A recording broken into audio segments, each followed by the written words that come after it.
welcome. Verena, you start and let's go on. And No, you wanted to say something now. Okay, welcome everyone to a really important seminar on children, the Holocaust of Jewish children, and we're talking about Jewish children in the Holocaust. We brought together an amazing set of speakers, which we really appreciate each one of them. And we had a discussion whether we are going to do this, considering the fact that Israelis may have to go into the safe rooms or do this from the safe rooms, which some of them are doing, I see already, like me.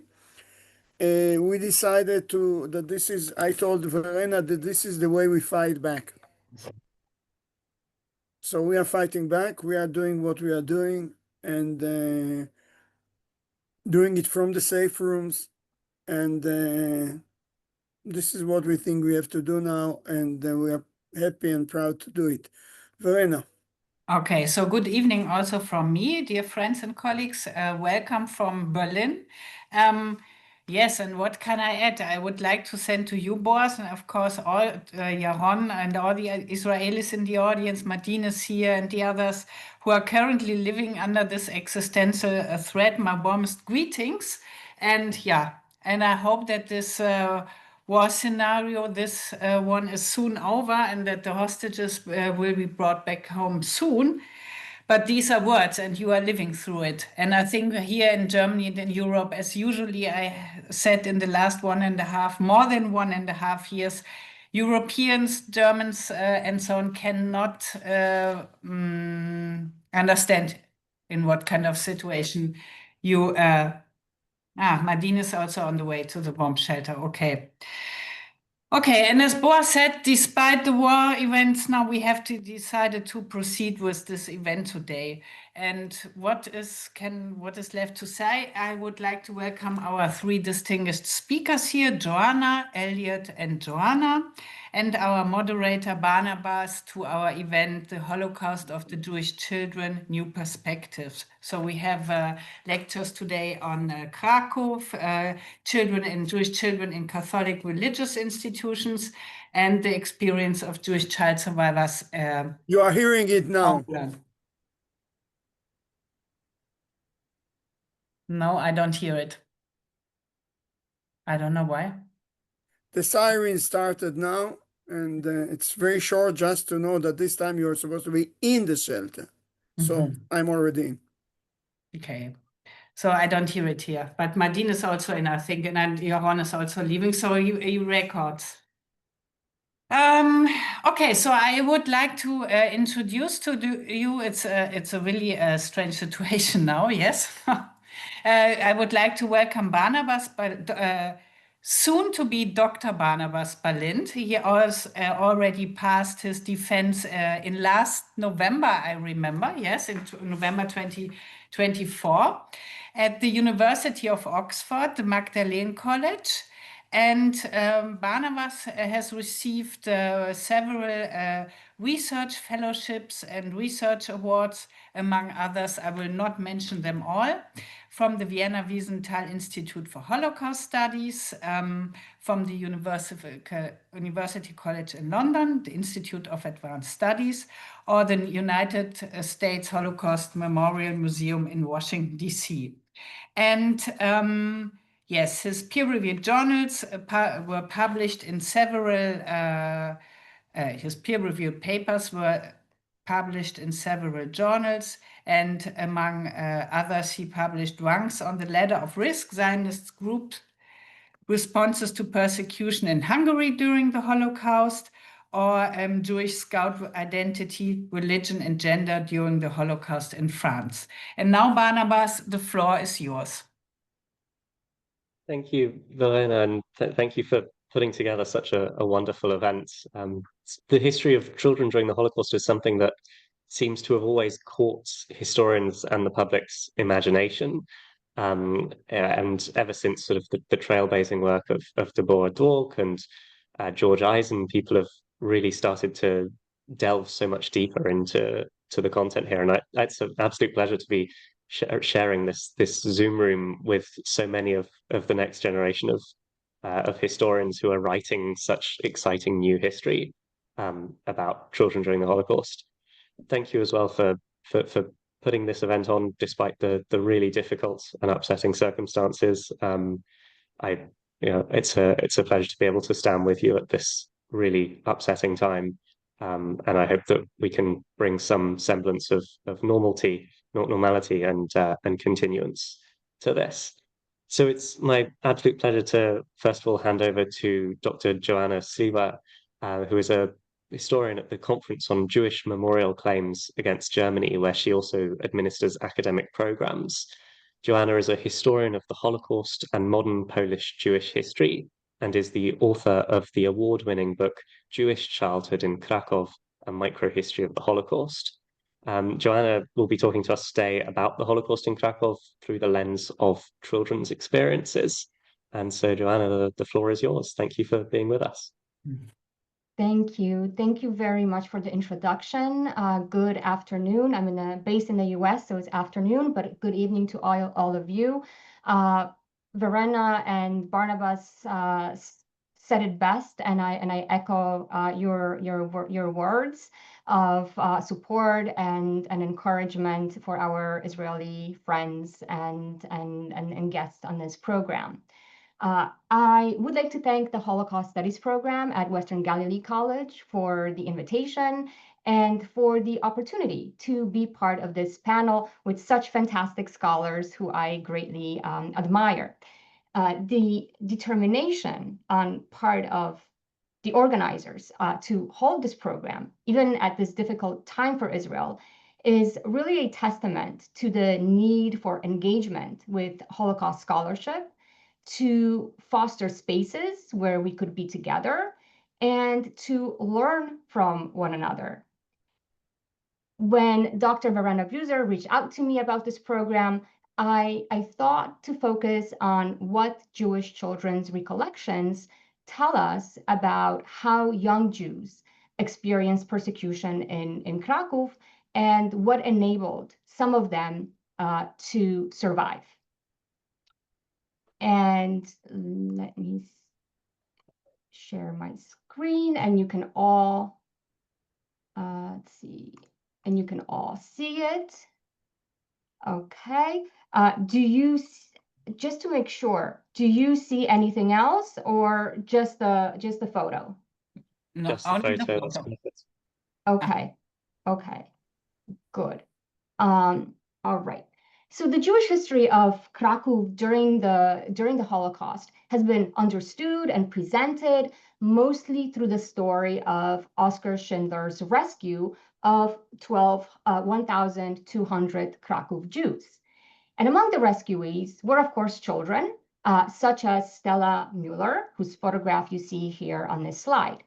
Stella was 13 years old when the German authorities transferred her brother, and their parents to the Płaszów labor camp in March 1943.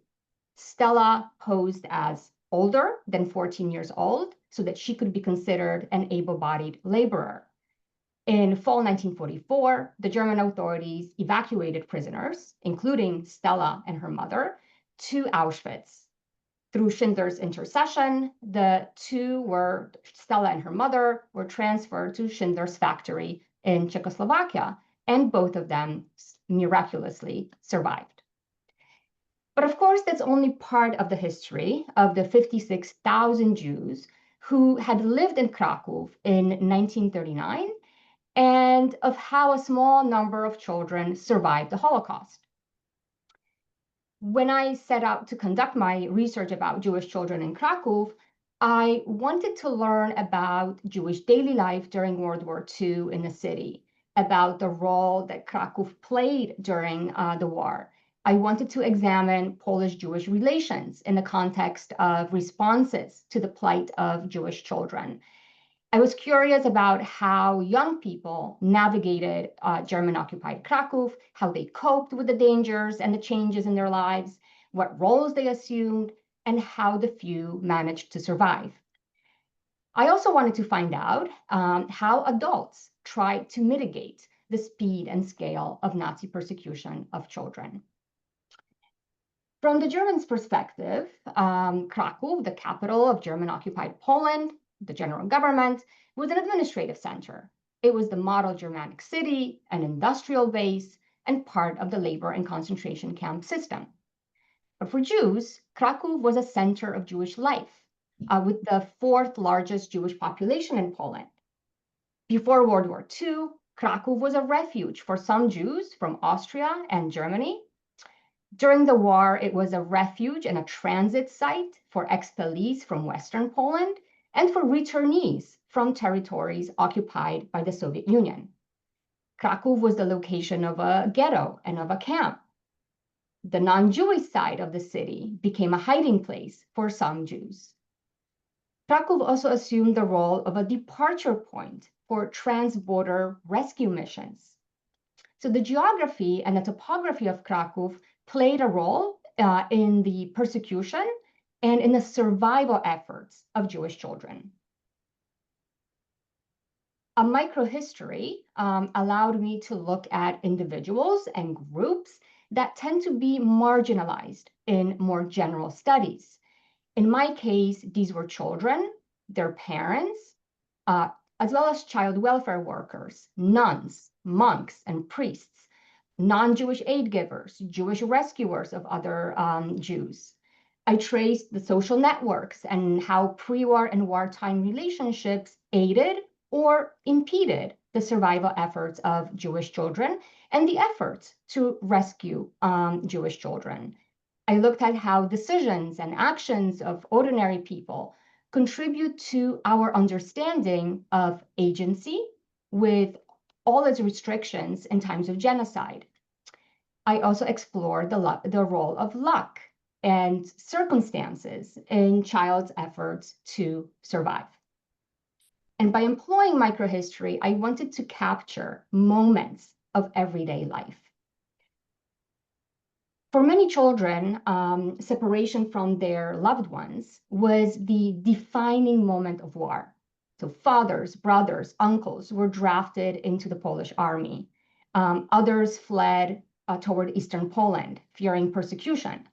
Many Jews presumed that women, children, and older people would be spared brutal treatment. 7-year-old Marcel Baral, his 2 siblings, and their parents were among the Jewish families who fled together. But they feared life under the Soviets, and they returned to German-occupied Poland. I don't say Kraków, but German-occupied Poland, and they split in different directions in order to try to survive. In May 1940, Hans Frank, governor of general government, announced the expulsion of Jews from Kraków. Frank's goal was to make the city free of Jews, to make it the most representative city in the general government, and to make room for members of the Nazi bureaucracy. Only workers were deemed useful to the Germans, and the workers' immediate family members could remain in the city. In all, up to 15,000 people only. All others had to leave. And among them who had to leave was 8-year-old Roman Ferber and his family, who relocated to a nearby village where they rented a house with another Jewish family, which shows these kinds of networks of support that were established at that time. For Roman, this transition was an adventure. He was a young child. And so this also tells us something about age-appropriate understanding of events and about the degree to which parents tried to shelter their children from reality. And on the slide here, you see on the one hand, the notice for resettlement. It's not of Roman's family. I couldn't find that. And on the other image is a page from an account submitted by Roman Ferber in 1945 to the Jewish Historical Commission, which tells you that he, of course, survived. Parents and Jewish community leaders devised ways to continue to support children. Jewish adults, including those who worked for organizations and institutions, began to understand that protecting children from the Germans required creating an illusion of the children's absence. And this would be done through creating spaces specifically for children, a soup kitchen, care stations. These were some efforts to ensure that children were off the streets, that they were fed, and that they were cared for, and that they were not visible publicly. But no matter how adults tried to protect the children, the German authorities had plans of their own. Confinement in the ghetto was another change in the children's lives. In contrast to other localities, in Kraków, the German authorities permitted only select Jews to enter the ghetto, in all about 11,000 people. Pinkus Feinbachs, about 10 years old at the time, explained that this was really the first time that he realized that he was different from everyone else. In these new conditions, children devised coping strategies by doing what was natural for people their age. They played, they formed friendships, learned how the world functioned, they questioned reality, and they rebelled against adults and the conditions that were imposed on them. On the slide, you are seeing on the one hand, on the left, you see the map of the city of Kraków. In the yellow, that's the residence of the Governor General. In the blue, that's where the historic Jewish district is, Kazimierz.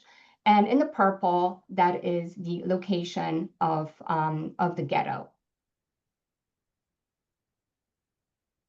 In terms of children's responses, coping mechanisms, children, like I said, really try to behave like children. Some of them, not all of them, the older children who knew life before the ghetto tried to adapt certain strategies once they were in the ghetto.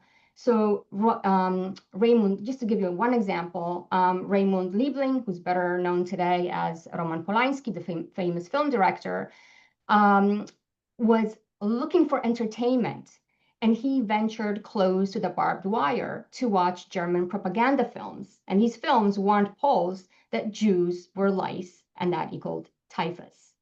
So this is the type of information that he was absorbing about himself and his identity. But still, that provided entertainment for him and some kind of an escape from reality.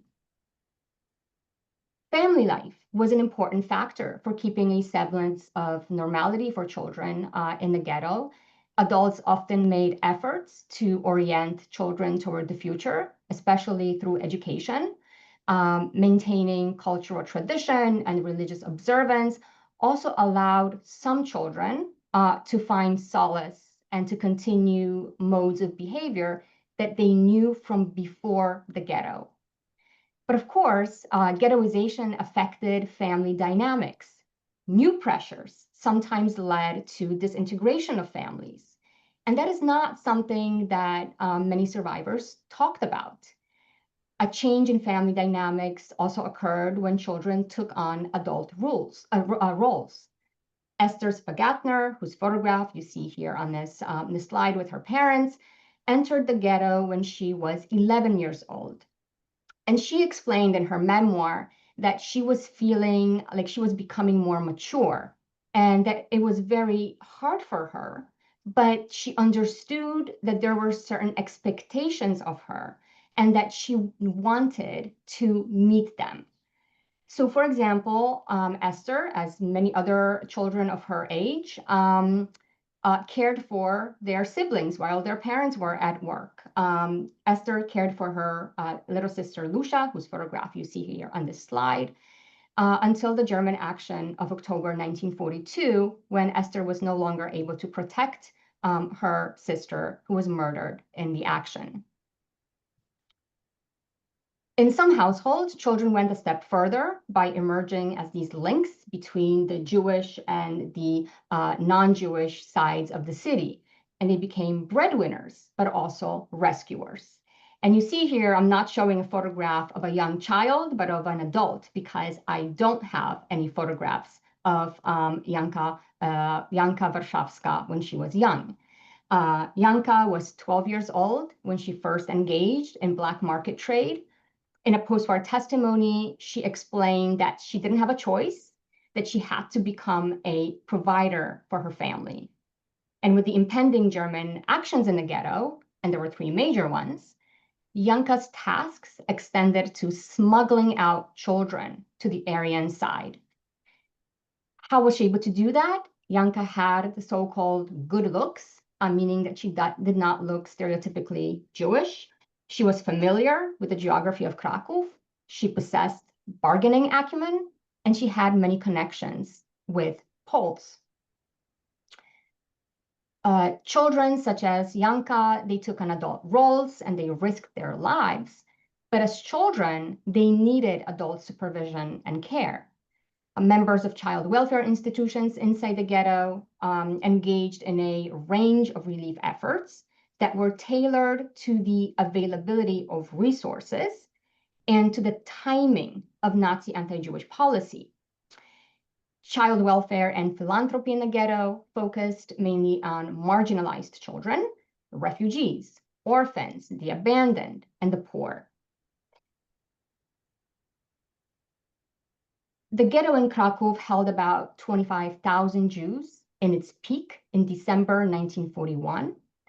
Of those, about 2,500 were children. Kraków had a medium-sized ghetto with residents who had lived in the city before the war or who had ties to the city.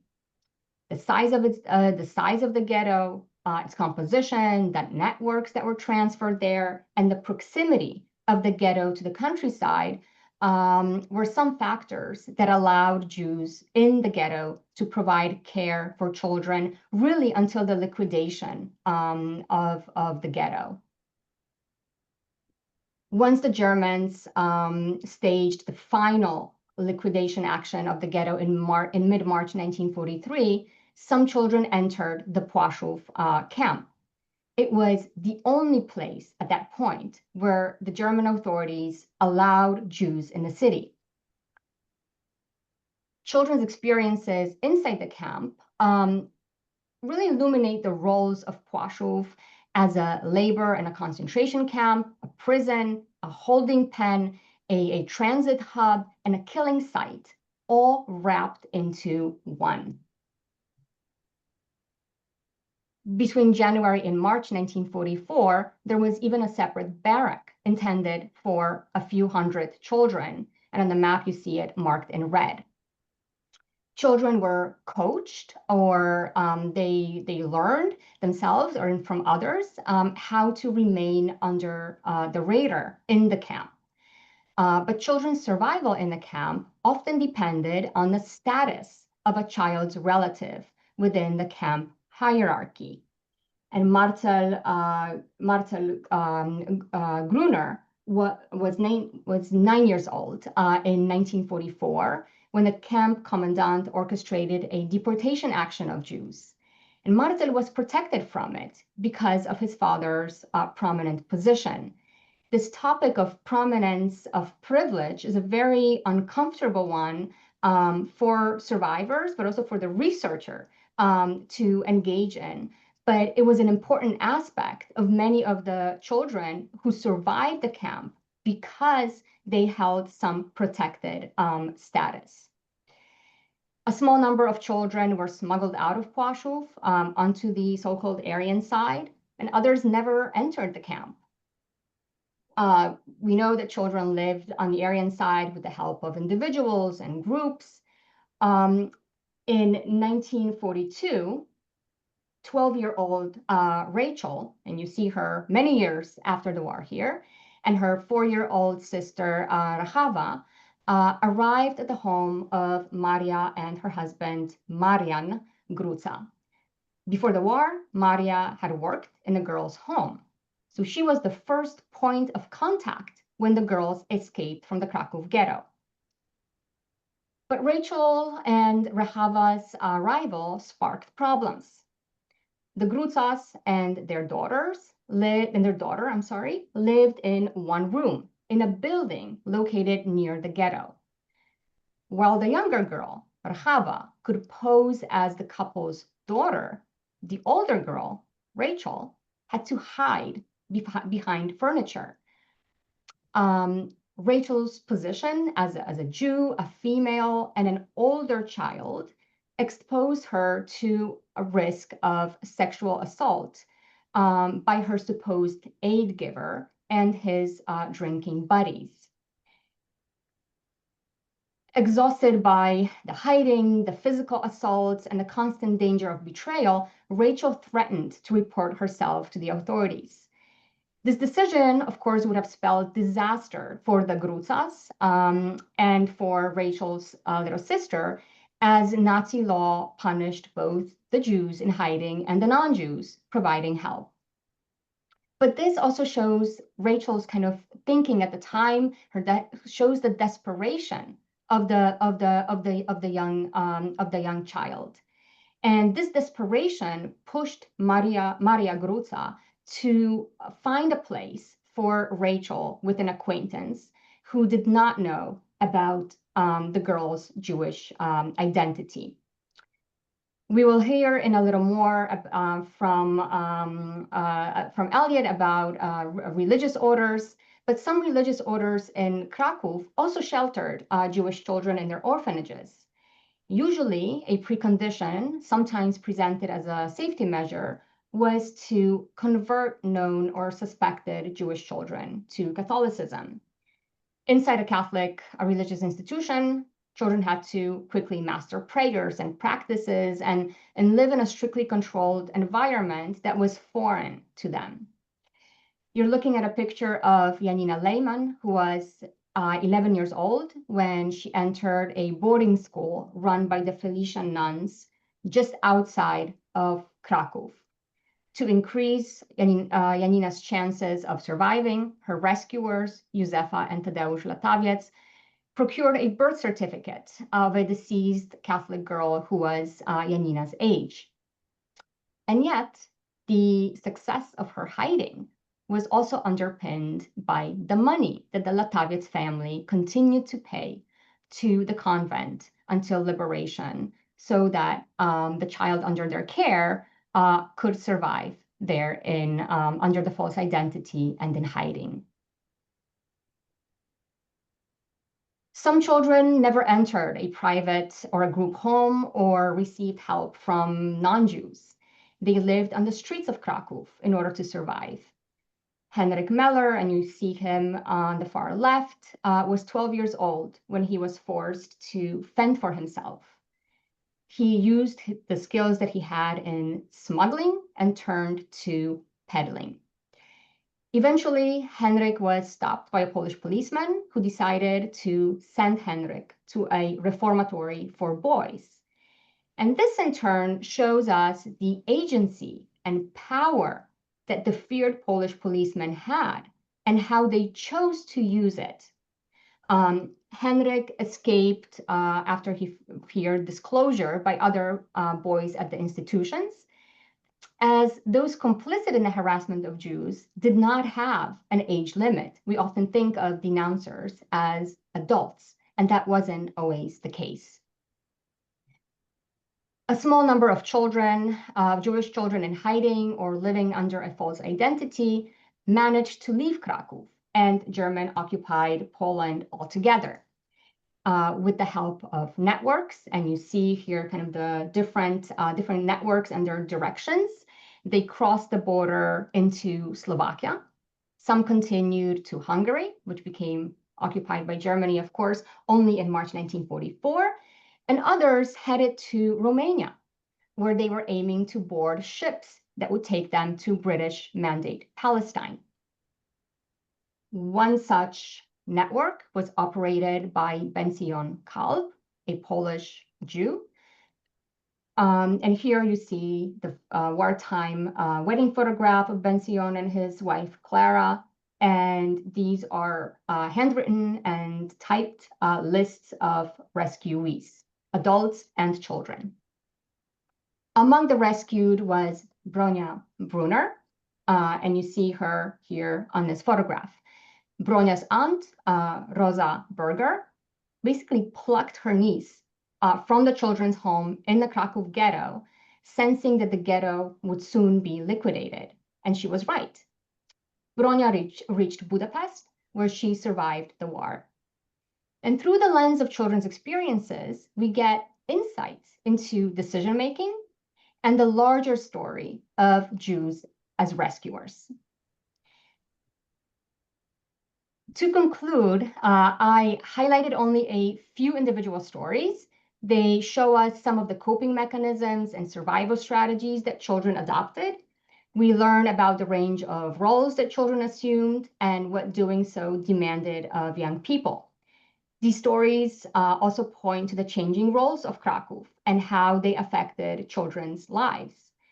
Jewish children endured the same stages of Nazi anti-Jewish policy in Kraków as adults, but looking at how children experienced, analyzed, and recalled these various shifts conveys how the Holocaust affected different groups of Jews. Age determined children's perceptions and behavior. Even their physical size affected how children experienced events and what they witnessed. Jewish children were observers, they were participants, they were subjects with agency, however limited it had been. So with that, I end. Thank you very much for your attention. Thank you, Joanna, for that really insightful presentation. And it's always exciting when you see these connections being made between different researchers. And so some of what you were talking that I know Eliot's going to pick up on, and then I was obviously from my background so excited to see you talking about some of those people going through Hungary. So we must talk about that at some point. We'll head straight on to the next presentation then, and we'll have time for some questions for everyone right at the end. So without further ado, I'd like to introduce Dr. Eliot Nidam, who is head of the Academic Affairs section at Yad Vashem's International Institute for Holocaust Research, and is responsible for Yad Vashem's project on the Vatican and the Church, with research expertise on Roman Catholic religious communities and their responses during the Holocaust. Eliot's forthcoming book, Behind Their Walls, explores hiding Jews in Roman Catholic religious institutions in France. And we're very excited that Eliot will be joining us today to talk about understanding the varied experiences of children in Catholic religious institutions in France. So thank you, Eliot, and over to you. Thank you so much. You can hear me, correct? Everyone can hear? Fine. Wonderful. I want to thank the organizers for inviting me, and it's a wonderful occasion to come together and talk. Unfortunately, with these situations, what can we do? This is life. At the moment, I would like to start my PowerPoint here, if I can locate it here. I can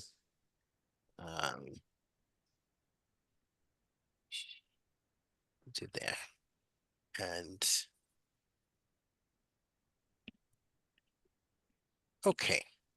I decided to call this Understanding the Varied Experiences of Children in Catholic Religious Institutions in France, and to try to figure out, what do we really know about the children's experiences, what they thought, how they reacted to what they were going through, to the religious, to the idea of being put in institutions, and how did they respond in the post-war period to what they had gone through. One of the things when we're talking about the hiding of Jews in these institutions, we have relied a whole lot on testimonies, Jewish testimonies, and we all know that most of these testimonies of children about convents were written many years or given many years after the event. So what do we do in trying to understand really what happened? One of the things that has helped us a great deal in understanding this is looking at Catholic documentation from the institutions themselves and trying to put pieces together, what the testimony said and what do we know that the religious themselves wrote at the time or experiences. Some of the documents that we find in religious institutions, so you understand, is we find letters of correspondence that the children themselves wrote in real time. We find what they wrote to their parents. We find letters that were written to the superiors while in hiding. We have diaries of the religious. We have documents of when the children came and when they left to see if we understand exactly what the testimony said and how did it operate. But with this, we have methodological challenges when looking at convent documentation. First of all, convents write in a particular way. They were not always being so kind about what they said, and they were very plain sometimes. We have to also understand they had rules, and the rules are very important in understanding. And I'll give you an example. If a child wrote in a testimony, the sister does not speak to me. She doesn't like me. Every time I say hello, she says nothing. Then when you look at the convent, you realize the sisters, these particular sisters that she's talking about, are not permitted to talk to the guest. They are not permitted to talk to the students. They had rules they had to follow. So sometimes when the child is writing something, we have to also understand the situation and the context of the community in which the child was hidden. I'll give you another example of silence. We have a case of a Jewish girl who was hidden in a cloistered convent of sisters that took a vow of silence. This is difficult. The child had no one to speak to. But at the same time, she writes, no one spoke to me. And then all of a sudden you realize, she says, but the Mother Superior broke her vow of silence for 1 hour per day and spoke to her. So she came to understand. So we begin to understand if we mix the two together. And you have to, like I said, you have to sometimes understand the rules that the religious themselves live by. Some of the rules were quite funny, such as do not touch children, especially if they're cute. Do not smell flowers. Do not smile. Which brings forth a stern mentality or a look that this is their life and the child is thrown to live with it. And so we have to put the pieces together. But sometimes with the testimonies we do find in religious institutions and with the testimony of Jews, we come up with certain things. One of the things I would like to show you here is a testimony of Fanny Hayter. So give you an idea. Fanny Hayter was hidden in a convent. She was first hidden by the Fathers of Zion, placed in another institution of which they supported, and she writes that she was converted. She writes that she was a very good Catholic in the institution. And then she mentions that at some point after the war, she wanted to stay there. So from 45, she stayed until 46. And in 1946, in her testimony, she writes, she decided she wants to join and see what the Jewish community has to offer. So she wishes and asks to go into a institution run and operated by the Jewish community. That's what you get. You realize also she had a brother who lived with an aunt. But we don't have any other information about the brother so much or the aunt. So if you go into the convent documentation, you see her chart. We know when she arrived. She arrived on June 1st, 1943. We know that she left on June 2nd, 1946. What's very interesting, however, in the pay chart that I'm showing you in the screen here, it says that she was not released to the Jewish community. It says she was released to Kasor, which was an ecumenical group, both of Jews, Protestants, and Catholics, to take care of children during the war and in the post-war period. So it makes you wonder, what's going on here? You also see within the documents that were given about the fact that she was an orphan that were given to the state. In the state orphanage, the documents which you see on the left, it fills out, it talks about her parents, and then you see there's a letter of 1945 on the right-hand side, which you realize now that she did go to her aunt's house in 1945, but her aunt and her did not get along. Her aunt at some point just kicked her out of the house, as she says, put me to the door. Now we can figure out probably what the reason was, is probably that Fanny wanted to practice Catholicism and the aunt didn't. It's only a supposition. We really have no clue, but the aunt did not allow her to stay. When I was in Washington for my fellowship last year, I found this. It happens to be regarding the Jewish community. And it states very clearly in the document that they got written approval from the Fathers of Zion, giving the authorization that they could take Hani to them. So it wasn't a decision of Hani, it was a decision of the Jewish community signed with the father to allow it. We also have to realize in this document, we realize that who had the authority to keep Fanny? It was the Fathers of Zion until they released her, which often offers another different thing. And you see at the bottom, it points out the child was baptized. So what do you do with this kind of mixture of testimony? So I'd like to go through certain things that we would find in the daily life and what we find in a mixture of the two, bringing their Jewish testimonies, but also the community statements. One of the things that we notice in daily life is the constraints and confinement issues in hiding. And this is actually the most common statement you find in the Jewish testimony is they talk about the constraint. They talk about the pain of living in confinement. And that confinement meant, of course, living under false identification. You're trying to be someone you're not. You're having to pose yourself as a Catholic child, trying to look like one, act like one. At the same time, you're living in a social environment that is kind of constraining, let's say. But that also depends on the religious community in which they were hidden. Was it a school? Was it a hospital? Was it an orphanage? All these different factors influence the confinement issues.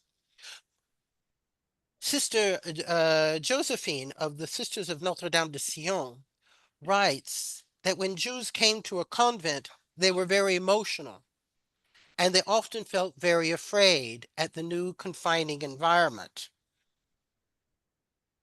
And then in the convent documentation, you also find that the sisters refer that the Jews felt imprisoned. They felt like a prisoner. And in one comment of one sister, she says, this young girl, this bird, who was not used to being confined, found the gilded bars of her cage not hospitable. So they understood the confinement these children were experiencing. But was it always so confining when you look at the documentation of the schools? If you've ever thought about being in a hospital or a sanatorium, that's probably confining in a different way than a school. We realize that children who were in schools often had times they went out. As I pointed out, if you've ever seen the TV movie of Harry Potter, they're talking about Hogwarts on one hand and going into town in the other. And you find the same thing in the Catholic boarding schools. So you do find the children sometimes going into town. And one of the things that you find the children most wanting to do is go to the movies, to go to the cinema. And the fear of at the same time getting caught going into the movies because they often were checked and going to movie theaters. But at the same time, people might realize that, and you do have some cases of this, where the mayor of the town, for instance, realizes these are Jewish children from the convent and he slaps them and tells them they are not being accepted. Go back to the convent. Of course, they have to go away and be hidden somewhere else because it made too much attention. You also realize that sometimes testimonies and are not exactly accurate, sometimes with the idea of confinement. There was a woman named Ida. She was hidden in Lourdes in France, and she writes that she never saw any Germans when she went out with the school, and there were no Germans there. So I found a sister who was hiding Jews in Lourdes, and I asked her, I said, were there any Germans in Lourdes. And she said there were thousands of Germans in Lourdes. It was on the border. I said, well, what about the children going out? She said, we didn't let the children go out because we had heard that the German soldiers raped boys and girls, so we did not allow them to go out. It's a different kind of constraint. Danger, of course, was the big thing for them. One of the things we also realize is the emotional confinement that they had and how they dealt with it and the suffering.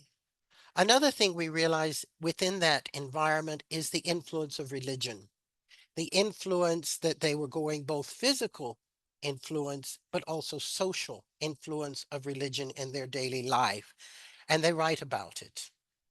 And one of the things that you realize of the physical environment that children often mention is the statue of the Virgin Mary. It is the mother. Mary becomes the most important thing to young girls, especially, but also to boys, because it's the mother they left behind. And the religious added to this, pray to Mary, she will help you. Look to Mary, she will do this, and she will take care of your parents, she will take care of this. And they looked to Mary, and she became the mother, which was a physical and almost an emotional attachment. More so, that influenced the idea of conversion than actually proselytism by the religious on occasion. Bells is another fact that children always talked about, having to live under all these bells, bells for class, bells for prayer, bells for this. And they often mentioned this as being influential, and they didn't know which bell they were supposed to do and what they were supposed to do. So they got confusing in their daily life. You want to also see another thing of how they addressed different things. I'd like to show you this. One of the things children often talked about was the Mass. They had to go to Mass, and it was in Latin, and it was in music, and it was very attachment to them. So really talked about a whole lot of it about the Mass. And sometimes in testimonies, you see, we were very religious. We had to go Mass twice on Sundays. Twice on Sundays, really. And then you realize they're not going to Mass on Sundays twice. They're going to Mass on Sundays once, and in the evening they go to Vespers, which is on the right side of the screen. Now think of yourself as a Jewish child who doesn't know anything about Catholicism, looking at this going below you, you would think that it's almost identical. But yet one is Mass and one is Vespers. So sometimes the testimonies, when they do make mistakes, it's logical. It makes sense that the child doesn't understand completely. Another thing that happens with baptism, we talked about, and Joanna mentioned that issue of baptism, and yes, there were a lot of baptism, and we won't go so much into that because the children don't refer to it so much. But what they do refer to sometimes is being baptized. And one of the things that they talk about sometimes in their testimony is being baptized at Mass. We're like, well, in those days, baptisms didn't happen at Mass. So what are they talking about? And at High Mass in the old days, they had the asperges in which the priest walked down the middle of the aisle there, and he would have a stick, which would have holy water in it, and he would sprinkle people, reminding of their baptism. So sometimes in the child's mentality, they associated the asperges with actually being baptized, but although they weren't. But sometimes indeed they were. So it's a very complex trying to understand what is their understanding of the reality, etc. Another thing is the social environment that we see children talk about in their testimonies, which is such as serving Mass for boys. We have a lot of Jewish boys who serve Mass without being converted, and some being converted. It was fascinating. Confession, and not knowing what to say, and leading up to a whole different understanding of what they have to say in this, and fear, and the pressure that the child was on comes into play in the testimonies. But also you see it sometimes that the religious didn't understand the child's concern. And we have one case, it's a very funny one, I think, is the girl is very in panic because she has to go to confession, and she runs into the priest who is on his way, and she tells him about it, and he starts laughing. And he's like, well, it's not a big deal. Just go in there and just stand and sit and talk to me. But to her, it was a lot of pressure. So it's very different. Prayers, which Joanna mentioned, is yes, they had to do a lot of prayers. Now, prayers for social conversion is very important, because both within Judaism and in Catholicism, practice leads to faith. Practice leads to belief. So the more that the child either said the prayers, the more it grew into a faith and belief system. And this is something we have to understand. But sometimes Jews kept Jewish identity, and they did it intentionally. And they did it by self-management in many ways. The agency that Joanna mentioned sometimes can be very seen in this. You see children refusing to eat pork. They're changing the prayers of the rosary beads, the Hail Mary, into Shema Yisrael. And they do it because it looks correct for everybody, but they themselves are not willing to do it. So you see a differentiation. You sometimes see religious trying to help Jews maintain their Judaism also, but that depended on the community, such as the Abbey of Saint Etienne, which is a cloistered group of sisters who kept children, but also they kept other people, adult women. And the Mother Superior was very concerned about Passover. So she made sure that the Jews who practiced Passover were given a separate oven in a different part of the convent and given potatoes so that they could maintain the kashrut of Pesach. So you have sometimes this, you have this convent in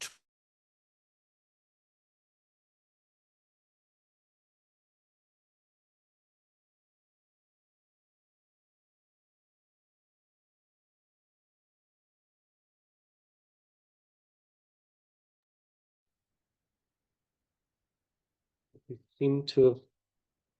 It's not just me that is frozen. No. Hopefully, Eliot will return.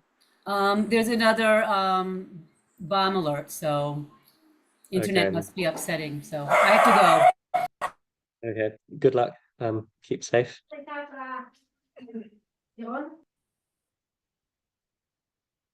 Verena, whilst people get to safety, shall we perhaps move on to our last speaker? And then we can pick up with Eliot once he's Let's safe. give Eliot a chance to return. Yes. Well, we can wait a few We'll minutes. wait 1 or 2 minutes. Well, I'll check him on my phone.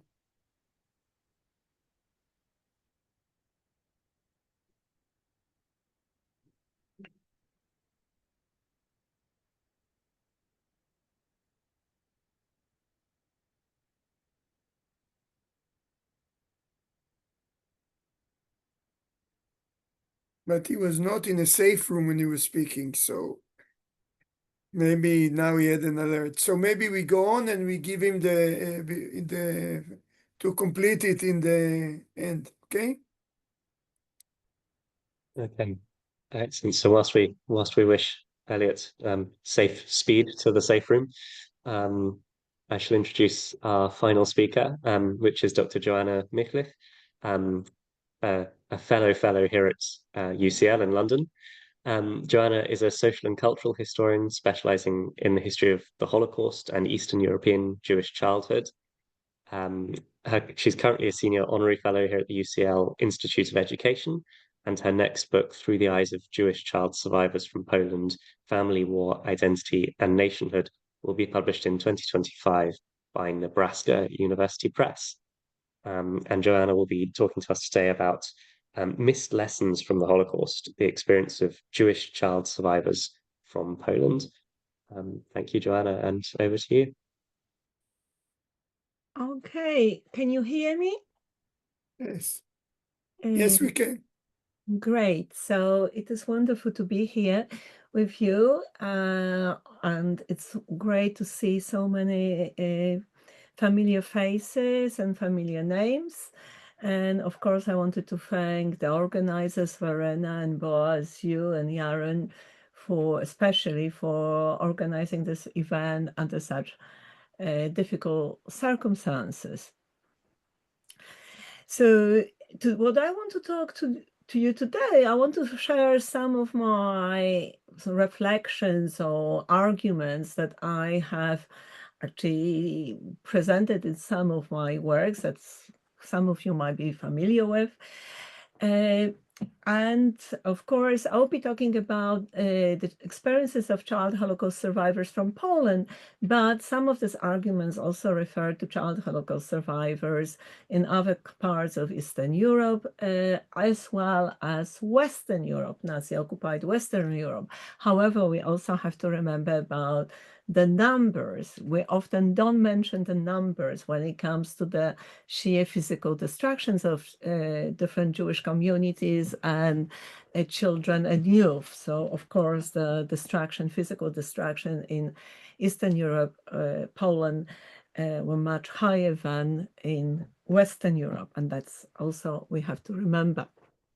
So, in my various published works and also forthcoming one, which is actually also is coming out in German, I have argued that we need to go beyond the sanitized references and accounts of Jewish child survivors to fully grasp the impact of wartime scars on their post-war lives. We need to stop viewing Jewish child survivors primarily through the lenses of sentimentalization and only as examples of renewal and redemption. In this process, we need to learn anew to listen to the child survivors' testimonies and revise the expectations and presumptions we apply in analyzing and interpreting them. Only in the context of a full understanding of their experiences can the history of Jewish child survivors offer powerful educational lessons to deepen our understanding of the loss of childhood, families, and communities in genocide. Only by listening attentively to Jewish child survivors' voices at different stages of their lives, so gathering the testimonies of the same child survivors from different periods, from the early post-war period, from 60s, 70s, 80s, we have these different waves of testimonies, we can fully grasp the impact of messy, dark events on young people's lives in the aftermath of genocide and acknowledge the coexistence of vulnerabilities and resilience in their lives.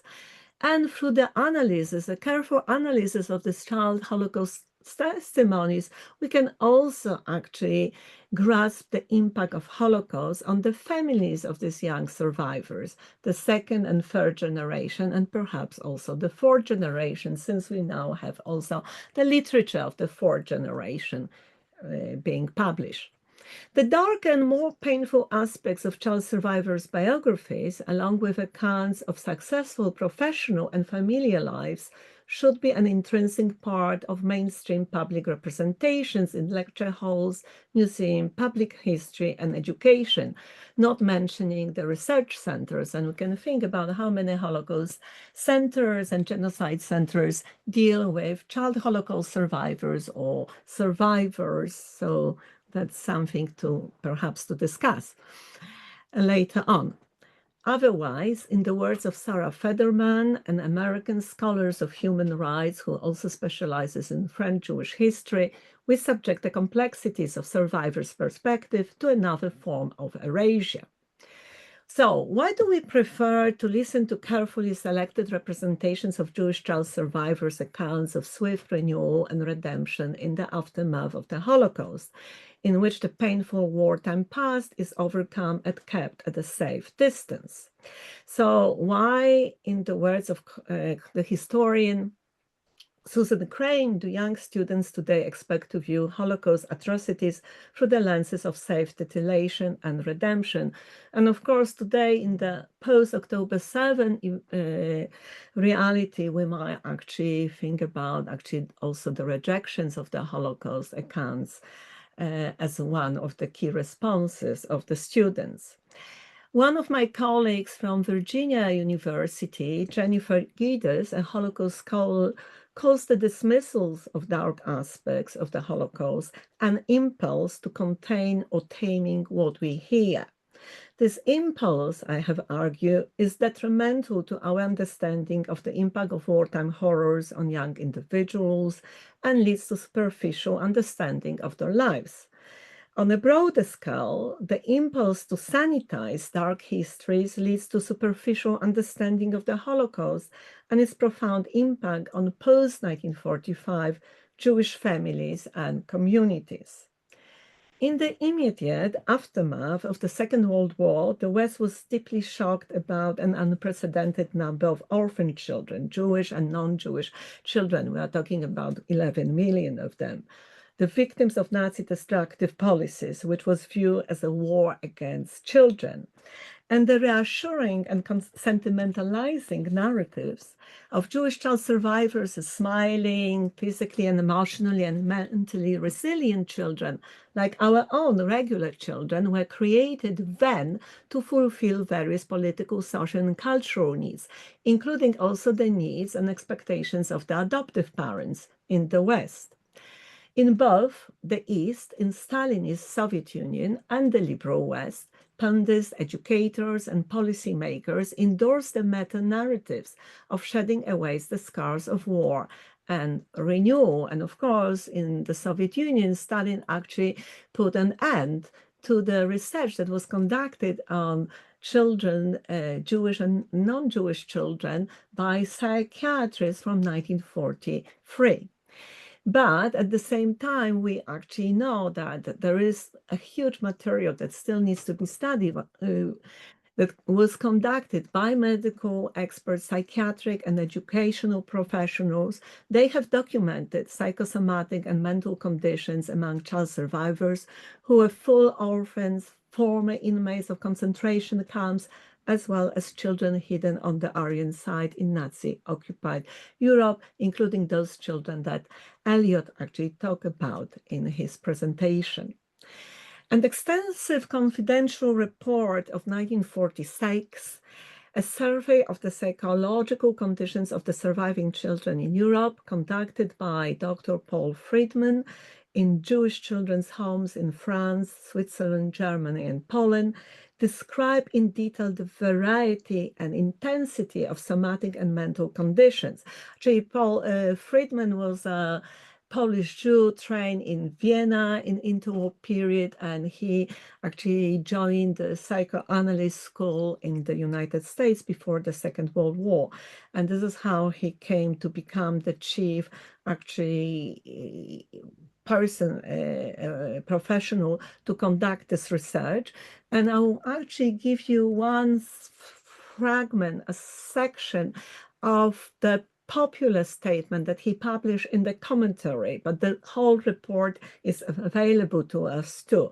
So in 1948, Friedman summarized his 1946 encounter with young Jewish survivors in a poignant article published in the commentary that was established at the time. I say only a short excerpt from it. Here were no monsters, no savages, no psychotics. But I soon discovered that these children had serious emotional problems, usually of a neurotic nature. They would have been distinctly abnormal not to have had them. To have lived, as these children had in Hitler's Europe, was to have inhabited a world where all the accepted modes of human intercourse have been destroyed and all moral standards have been subverted. But the behavior patterns formed by these children during these years, when they had to struggle for sheer survival, could not be lumped together in an overall syndrome. The patterns were too diverse. The ends of citation. However, despite reports such as Friedman's, there was a visible lack of attention paid to the wartime biographies and mental health of Holocaust survivors, both young and adults, in the early post-war period. That was the paradox of that early post-war era that has inevitably led to the creation of long-lasting patterns of approaches towards child survivors and their history. Till today, they are chiefly viewed through the renewal and redemption lenses, while darker aspects and complexities of their wartime and post-war lives are kept at safe distance. And this is despite of the growing historiography of childhood from the late 1990s. Elie Wiesel, the claim writer and young Jewish survivor from Hungary, would reflect retrospectively about the post-1945 disinterest in the children's wartime past as the conspiracy of silence. The reassuring and sentimentalizing narratives have avoided dwelling on the presence of uncontrollable grief, dark emotions, and attempts at committing suicides by child survivors. And here, of course, you have a picture of child survivors in one of the first post-war Jewish orphanages set up in Lublin in eastern Poland. This is how these children looked in the summer, late summer of 1945. So they avoided references to anti-Semitism to which the children were exposed, and to a form of Stockholm syndrome in those orphans who were locked in a codependency with their abusive wartime rescuers, such as one of them, Lena Atlas. She's the third child sitting here in the first row. And here's excerpt from her early post-war testimony from 1948. Of course, this excerpt deals with one of the key issues of the difficulties of regaining Jewish identity as a result of the Nazi policies, but also as a result of absorbing anti-Jewish prejudices in the environment where this child was hidden. Here is another example of Hannah Greenberg, who was born on 15 January in 1932. She came to the Jewish orphanage in Otwock in the early post-war period, and she was, like Lena Atlas, abused by her rescuer abuser. And this is not an atypical situation, but as a matter of fact, this is a typical experience for many of children in hiding. Some of these children actually contemplating to commit suicide at the end of the war because of the abuse of physical nature, abuse of mental, and also in some cases of sexual nature in the place where they were hidden. So some former child Holocaust survivors also struggled for a long time to accept Jewish identity, as they had internalized anti-Jewish prejudices about Jews in the environment they were hidden, and remembered the brutality of the Nazis and the local collaborators. And Lena Atlas, about whom I spoke a little bit earlier, and I show you her picture, she's also one of them. The early post-war public representations of child survivors also avoided references to many instances of failed adoptions. Eliot mentioned one, but there were also many failed adoptions in the case of French, Dutch, also Polish Jewish children at the time, and we actually have a good body of studies about that now. And the effect of wartime wounds and scars upon the reconstructions of children's pre-war family. And here, this is one of the cases that features in my studies of Leona Volanin. She is actually a poignant illustration of the irreparable emotional alienation from a surviving birth parent, a Holocaust survivor, and Leona's difficulties of accepting normative Judaism and Jewish traditions from which she had been removed as a 5-month-old baby in late November 1942 in order to be physically safe, A separation of more than 14 and a half years between her and her biological mother inevitably damaged the fabric of mother-daughter relation, as Leona relates in her late post-war interviews, and there are many studies about this damaged mother-daughter relations, and Hadassah Brandeis Institute, for example, published important memoirs about this particular issues a few years ago, if somebody is interested in this particular topic.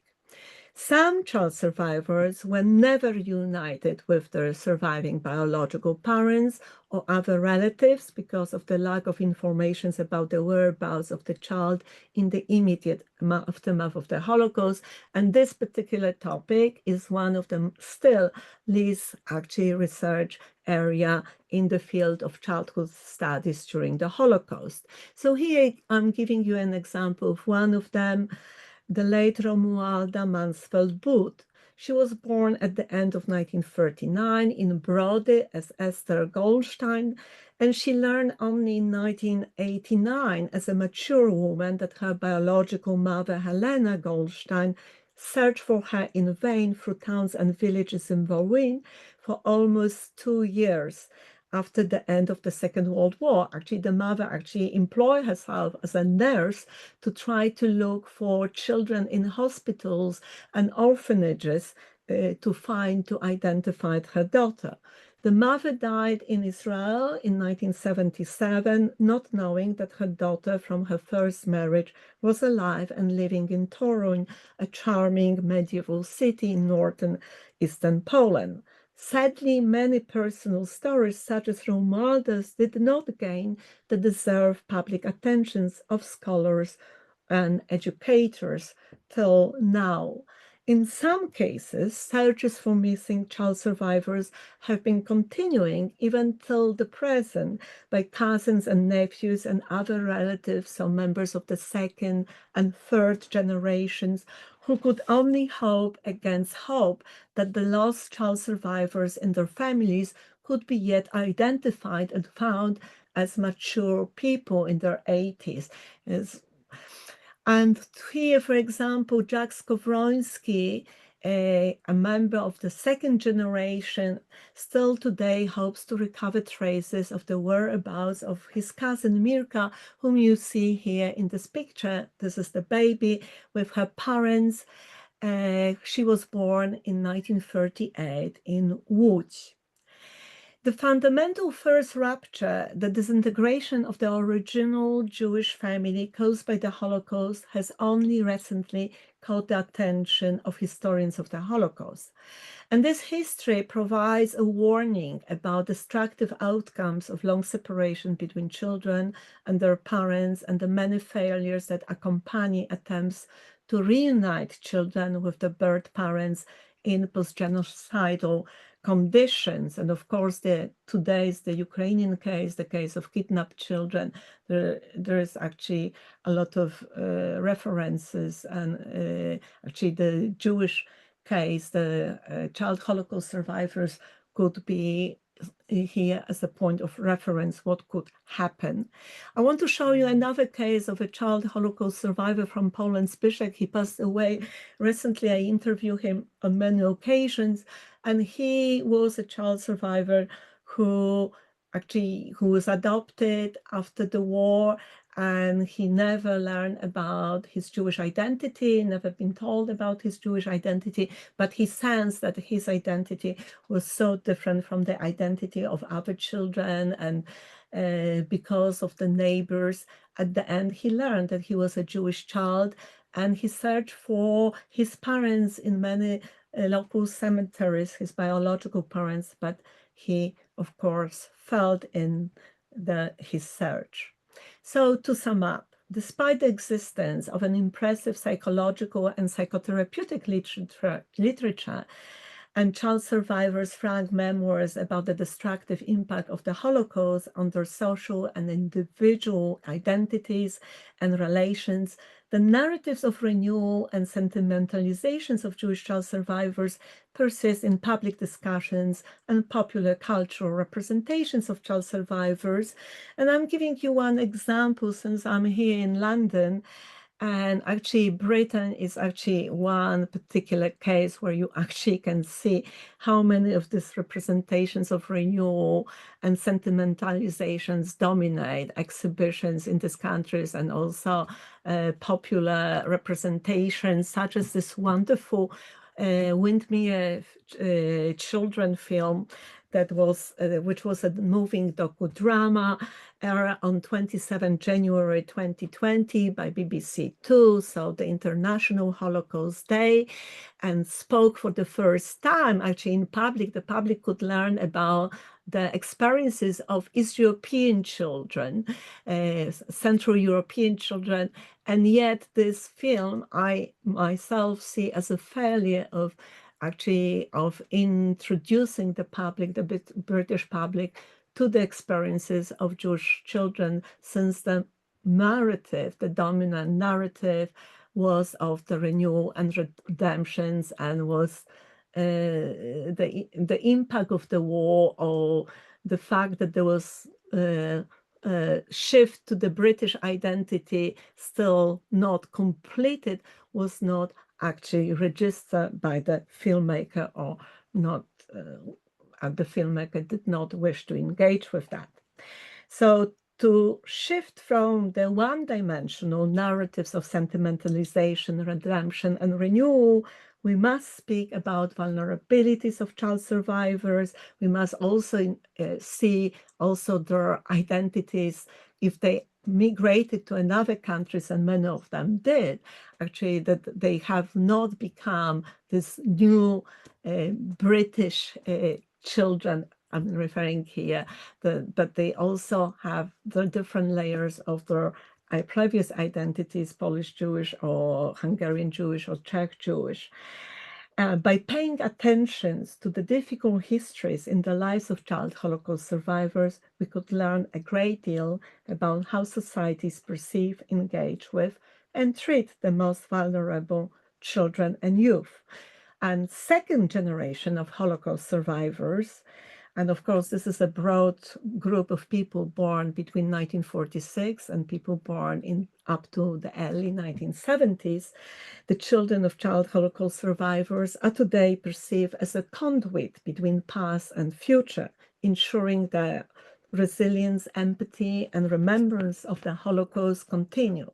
They use their parents' painful legacy for self-healing, to understand the connection between their struggles and their parents' past, which is theirs and not theirs.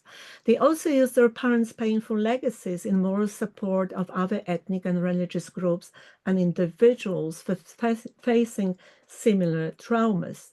It is unquestionable that solid, innovative historical education that does not shy away from difficult histories could help second generation to fully grasp and thus integrate their child survivors' parents' painful past in a meaningful way.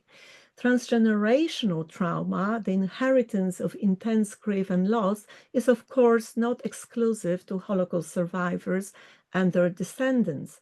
However, it can provide valuable lessons in discussions about social and cultural complexities and life struggles experienced by child survivors and second generations of other post-1945 genocides such as Rwanda, Cambodia, and Bosnia.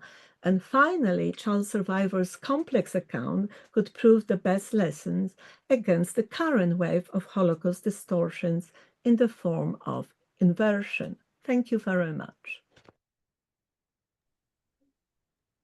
Thank you, Joanna, for sharing that with us. And it's great to see the Windermere children up on the screen. I remember when that first came out, and it was a fascinating, not only to learn about, but also to see how people in the country responded to and spoke about. We'll come back together now, and we do have some time for questions Excuse me, Is Barnabas? Eliot still not? Yes, Eliot is here. Eliot is back. Eliot Yeah. is here. Excellent. So Eliot, would you like to maybe sort of you obviously were cut off for a bit. Would you like to maybe finish off what you were saying? And Okay, well, I don't know what happened there, but anyway, the computer didn't work anymore. I think what I would like to do is mention the letters that we do find in convents, because this is actually the real-time experience of what the children said. And are we stuck? There. Okay. You can hear everything's fine, working. Okay. And some of the things of the letters is fascinating because, for instance, I'll just give an example. A child is receiving clearly packages from her parent, from the mother, and she's writing, "I would like a chocolate cake. I would like a bag of bonbons. I would like," showing clearly that she really doesn't understand the situation or what her parents are going through and the situation. She got a pair of shoes from her mother. And she writes back very angrily, "The shoes are 2 sizes too small." Now that tells us all something. It tells us that the child is growing in the institution and the mother is still remembering what she was and the size she was when she put her in. But it also shows the anger and the frustration of the child, not being able to communicate and not being treated as if the mother knows everything about her.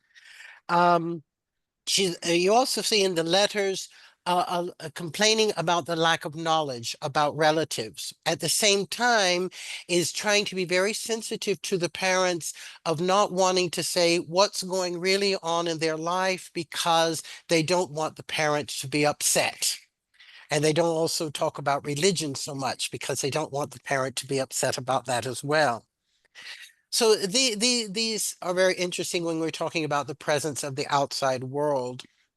I would like just in conclusion to talk about the post. Just a few minutes to dedicate to post responses.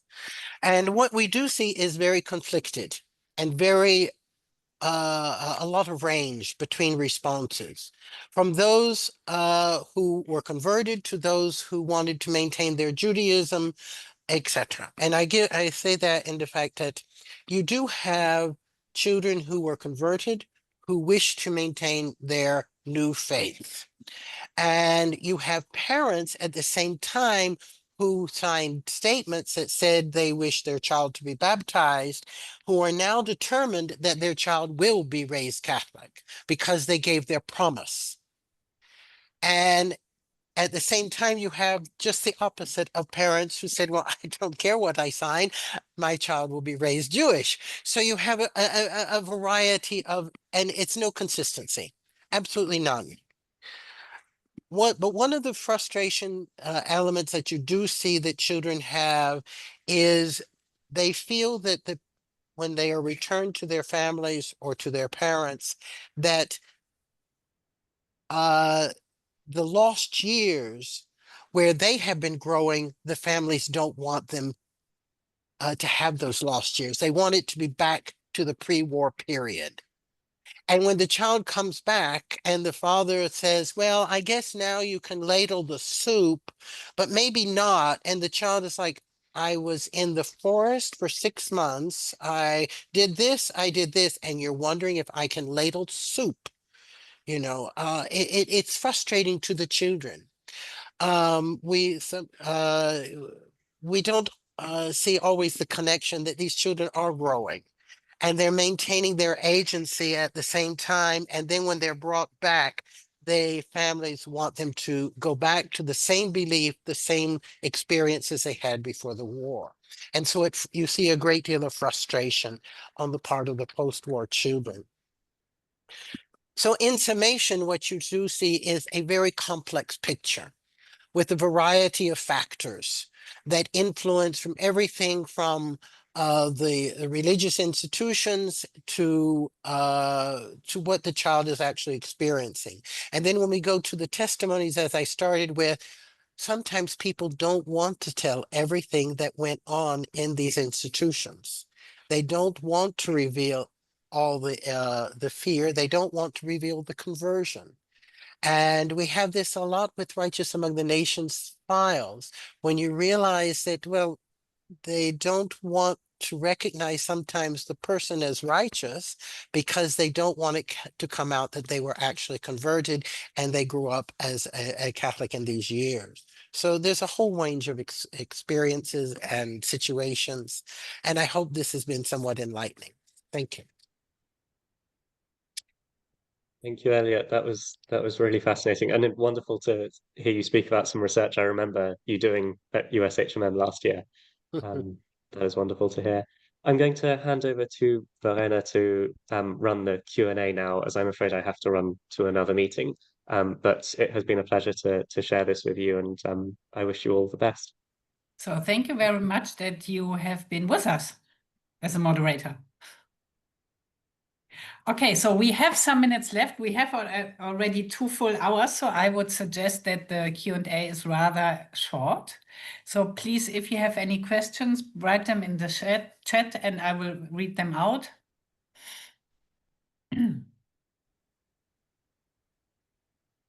It's the first time, I think, that we don't have any questions in the chat.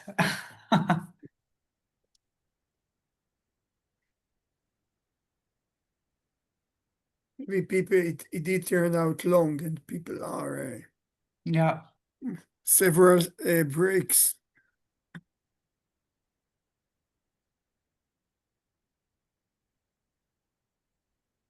So if there are no questions, maybe, I mean, the event will be online. Yaron will put it online. So, Boaz, you wanted to say some words? Yeah, I think, thank you to all 3 speakers. I think what we are seeing now is a moment of coming of age of Holocaust, of research on Holocaust children. I think Joanna is one of the pioneers here, Joanna Michlic. And what we see now is new stuff, again, in the sense of my looking at other ghettos other than Warsaw, which I must tell you, when I teach children in the Holocaust, there's like an explosion of materials on Warsaw, but it's very hard to tell a full story about anywhere else. And certainly what Joanna has done changes this picture. We see an in-depth check of what is going on in monasteries, convents in Western Europe. So we are growing more nuance, and of course Joanna's comments, Joanna Michlic's comments on that we should go past the celebratory history of child rehabilitation and look at the problems is very important. So this is a really developing field. We had an insight into this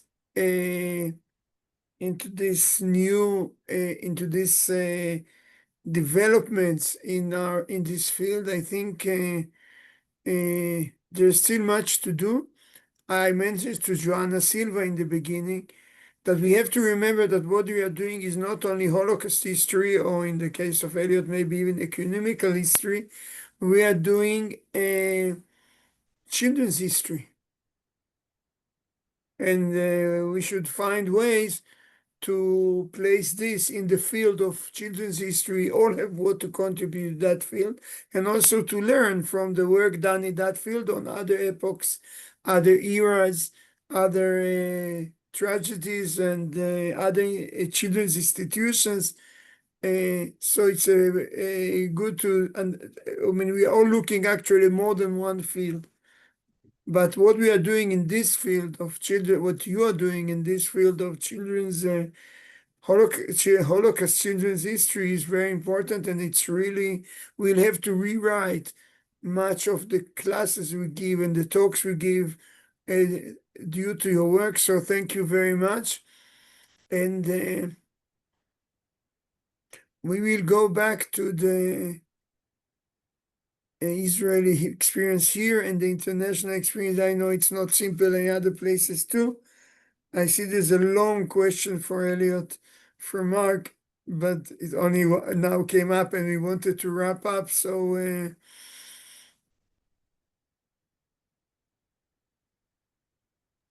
Do you want me to try to answer? yeah, let's answer it and then say good night. Okay. Let's see. He writes in the French post-war context, were child survivors listened to if they had been in hiding, were they recognized even as having been subjected to the Holocaust? Interested in your thoughts on the hierarchies, etc. Thank you that you read it out. Okay. Well, first of all, like most children, they were not listened to so much. We do have even cases where in post-war letters of correspondence that children wrote to sisters, etc., the sisters apologizing for being too tough and not understanding what the children had been going through. So sometimes yes and sometimes no. It really is different depending on if they were listened to. As far as placements, the children were moved like everybody else that we know in post-war years. Children just simply did. Although you do find sometimes rebellions that the children refused to either leave the institution, sometimes they chose to go back to the institutions, and sometimes they fled the institutions so willingly. So it's a varied situation. As far as the hierarchies are concerned about child survivors, when you're talking about whether or not to give the children back that remained in institutions, this is a very complex topic. And we cannot have any moment here because we want to wrap up. But I can try to write to you and tell you what I think. So. Okay. So thank you very much, everybody. Have a more or less good night in Israel, hopefully, somehow. Boaz, we don't hear you. It will be a good night and we will overcome, etc., etc. Okay. So then have a good evening, all the rest of you, and see you on 17th of July with an event on pogroms. Yes? Okay. Thank you. Bye-bye. Good night. Bye-bye.